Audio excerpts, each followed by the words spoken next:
The proud sponsor for this episode is Cake in a Million. Great value and delicious high quality cakes and cupcakes for all occasions. Cake so yummy, it will fill your tummy. Enjoy the episode.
Alright everybody, and welcome back down to Home Park. We're down for the training on Tuesday. The Bankies look sharp, but they're playing against a very good Stirling Uni team who are sitting 4 points off the top of the Lowland League.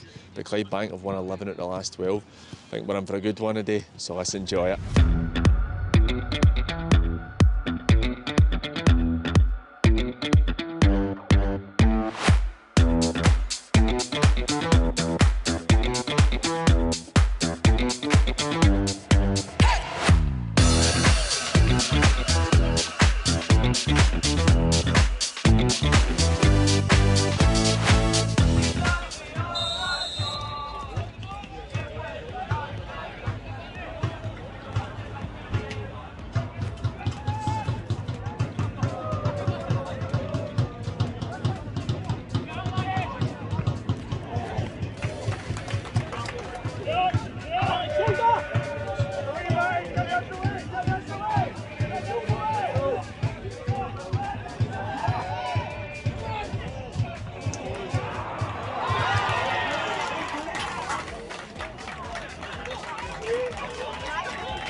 Joined by Gordon Moffat, Clydebank manager.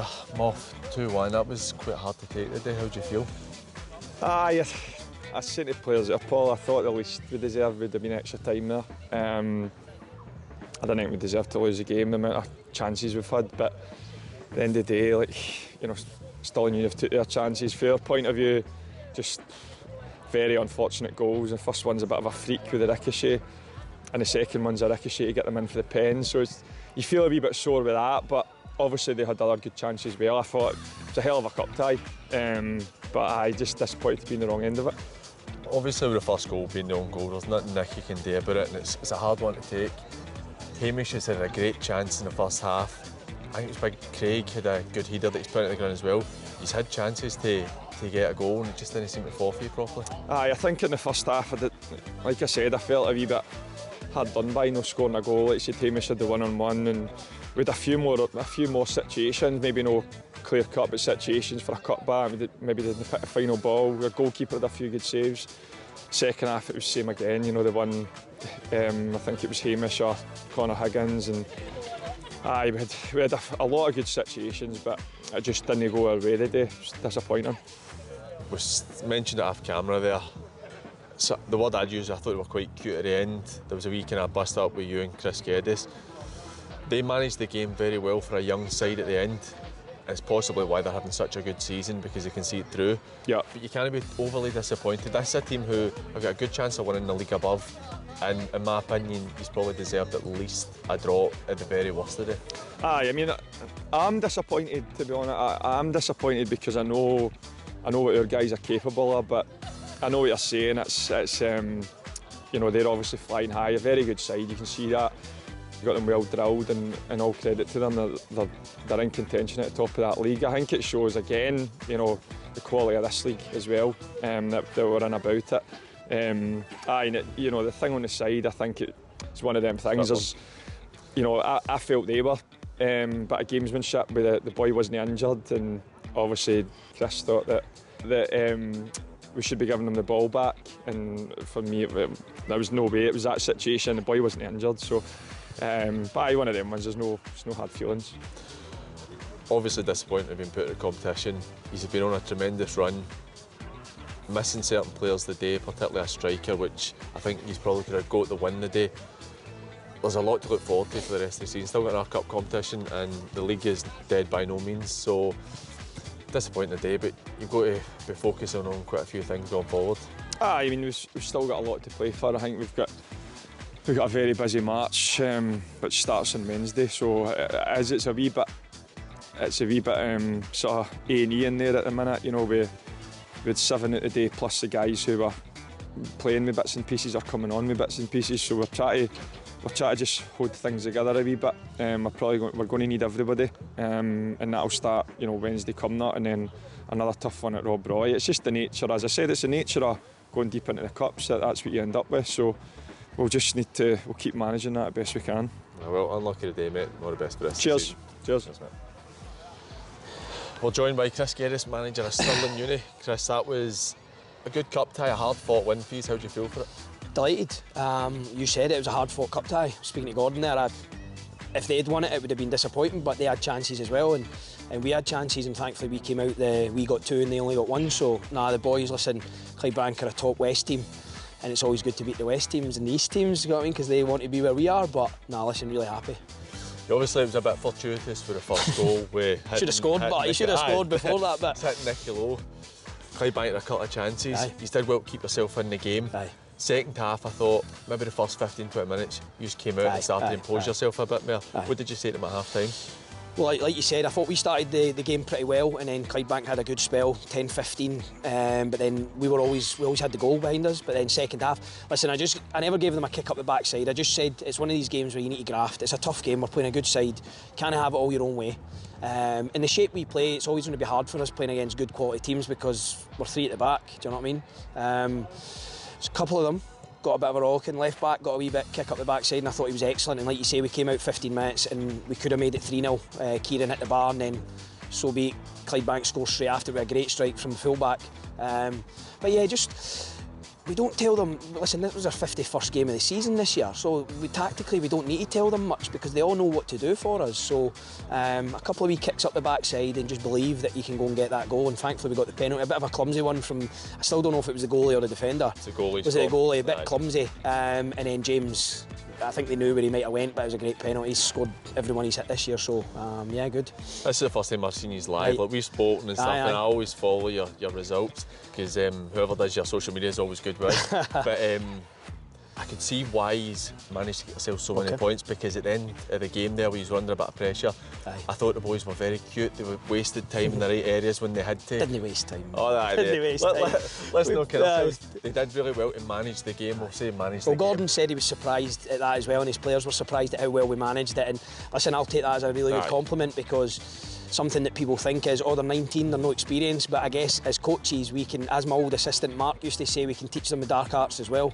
And yeah, we managed it well, because let's be honest, Clydebank were piling the pressure on there. They've got big boys, and they've not just got big boys, they've got big boys who are good in the air, good knockdowns and stuff like that. And thankfully, well, listen, if it went to extra time, listen, it might have been a lot tougher for us. So to see it out well.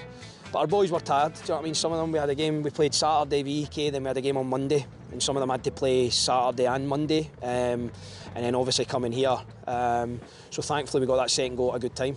For being such a young side, like we said, managed the game well, there is a lot of quality in there. You need to excuse my ignorance. Your big number 9, I thought he was a very good today. I think he's a very good player. Listen, Ben's, well, see, it's interesting you say that, because some people say Big Cammy's their man, some people say Ben, but for us having both of them is a great tandem, because in previous years we've had smaller strikers, so it was me, then we had a boy Kieran Hall who was at Bonnyrigg, and then Jamie Penker who's at Spartans now we've got two big guys. And yeah, the Clydebank centre backs had a lot of joy in there, but our guys made it hard for them as well, and when we've got that type of play up there, it really helps us. And with Ben, he's not just a big guy, he's good, well, you see his feet, he's good with his feet, and he's, listen, when Ben leaves us hopefully next year, he could play. He's from England, so obviously options would be available to him, but he's definitely got something. And he's our top scorer. He's got 16 in all comps. We're lucky this year that all our goals are spread out. He's got 16, Cammy's got 14, boy on the bench has got 12. So the goals are really spread out, and we class it as all comps because we play in so many. So, but it's good to hear he's very level-headed as well. Good background, good family. He doesn't get ahead of himself. No egos in this team, mate. So, he can kick on and do more for us. No, it was a very good win for you, and well done today. All the best the next round. Thanks very much, mate. Thank you.